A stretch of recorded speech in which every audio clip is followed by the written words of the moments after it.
everyone, welcome back to the channel. My name is Rahima Bibi and this is Miriam. She just woke up from her nap. She's still a little bit tired and angry. Anyways, today we are going to be making biscuits without a recipe and no measuring because it's fun. First, we're going to grab a bowl, some baking powder, and I use pink Himalayan salt, but feel free to use whatever salt you want. I'm currently video editing with Miriam at the last minute because I did not realize that my other video posted. This is all-purpose flour. Also, I'm not measuring anything in this video because I was like, maybe it'd be more fun. And I also do not know the flour to the baking soda proportion thing, so I was just eyeballing everything. And so this looked like enough flour, so we just went ahead and we just whisked that up to make it softer or fluffier. And then we shook in some baking powder. We shook in a little bit too much, so we just took a little bit out.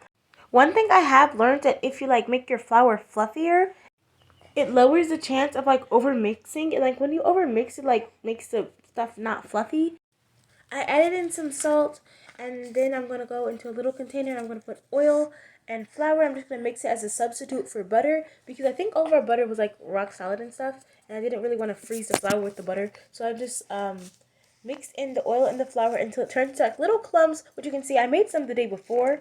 But then I realized I didn't show you guys how I made it, so I had to make some again. I used both the batch I made in the video and the ones I made the other day. As you can see, it's starting to come together into like little lumps, and you don't want to make them too small because then they'll be like unnoticeable, but you don't want to make them too big because then they'll be like, I don't know, too big.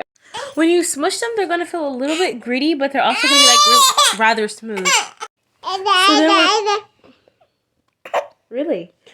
Miriam, it's okay. So then we're going to add them into the flour, just mix them around a little bit. Miriam keeps hearing herself in the video recording and trying to talk back to herself. I think she's sleepy.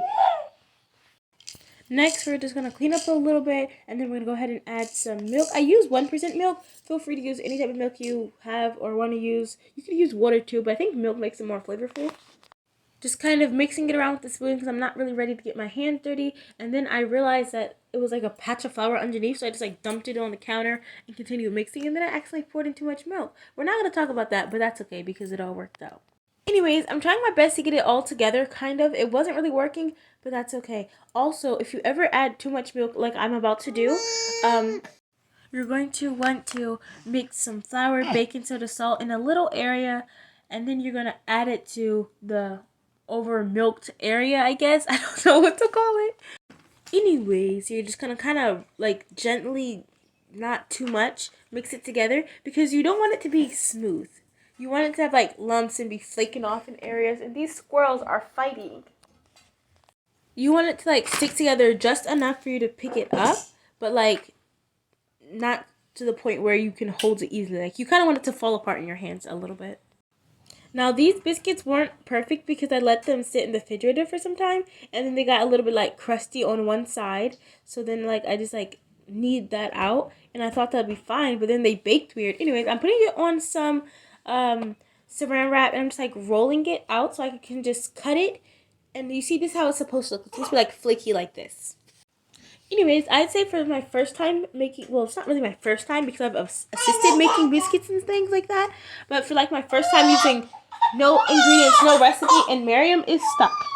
She doesn't know how to sit down after she stands up. Anyways, we're just gonna roll that up, refrigerate it because I didn't have time to bake it. I ended up baking it like a couple days later. I actually think it was like maybe like a week later. But the dough wasn't bad, so I think it has a pretty good refrigerator shelf life, I guess. We're going to put away the things back where they belong. So this is how it looked. I was like cutting pieces off and then like rounding them and then baking them. That's why they baked a little bit weird because that little line you saw. And anyways, here's one of my most perfect biscuits.